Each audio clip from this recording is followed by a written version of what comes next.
the Ghanaian point the Bokrata Yimoa ebo amane kwa business forum my weekend here Easter business forum enya de keto afi ye no for 3 days and ekoso e wokwa mamu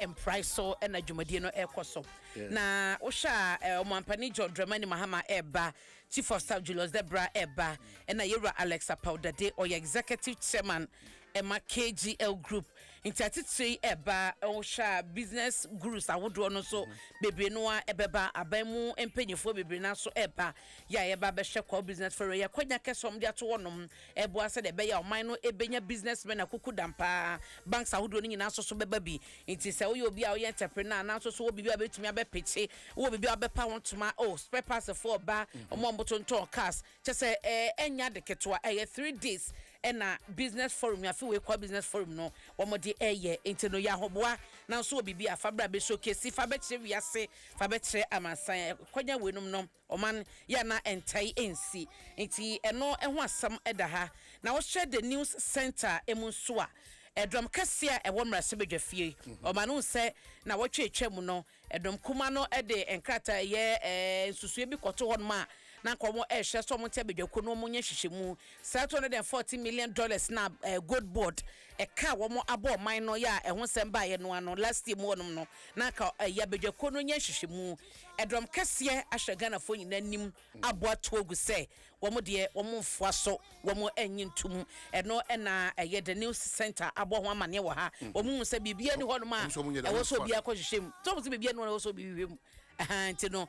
no de omo fan 20 nti no na the new center ka ho asem e wo ha na Dr. Mahmoud Bawumia tu Franka ma MPP ono aso so guso a wo bi man so medru Ghana hanom na so wo de nkrato atum etese abibiman epese eye kabom na after abibrem kabom ko ene adwade a ye ka ho asem be wie peye a wo so mo hye so mo de AI systems no eye adwuma pa na eno no ebeboa madwade no ne ye ntem kita odie no akọ kama ye abibiman na daily guide anim ha so ono so ebo eho amanea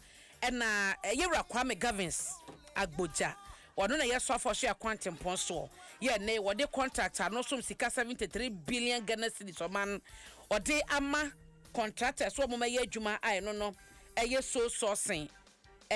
sourcing eno na delegate ka se chese ejagu ni chemu dendenden ya nchemu bie ni hon momode ba se Ghana for air to mosum eno delegate aka eno so ho asem e wo ha na nkomo a wadi New Town Abransura adwiregu na mahunu so mode ba ko se yeso ko Asalebotwe school junction o man yesi ba ko bi si hono mo a chese yeso mo frika ye since 2020 o mabo assembly amane ye bo 2026 egusu si ho eno so yete ho twense ya for ye nkasa bonemra ne nkodwi ne nkoka obi e ho ne ye behu kasa ahodo hu dan na ye kan kwa de eno de anche bi na we mpo wo so obi beka nti assembly mpanyofo mfa ho nti o mu hu o mana diun so unfortunate na anim se menimo area ne de but beach road beach o call about the side hon ma who say structure bin so sinifa esi wache eno so si wache pa eno so no gusu si ho man e ya bansoro egusu si ho en ye twa fa ho ko bese ya na daily garden so ebo amane de wen biem na aka na no kwase de nso Palm Sunday emrenka so kwase da ni so eto memeda na nadwoa ba kwase da homacha no pa nyina na eto no ensuire ni mane miamia ni biro mane nya de keto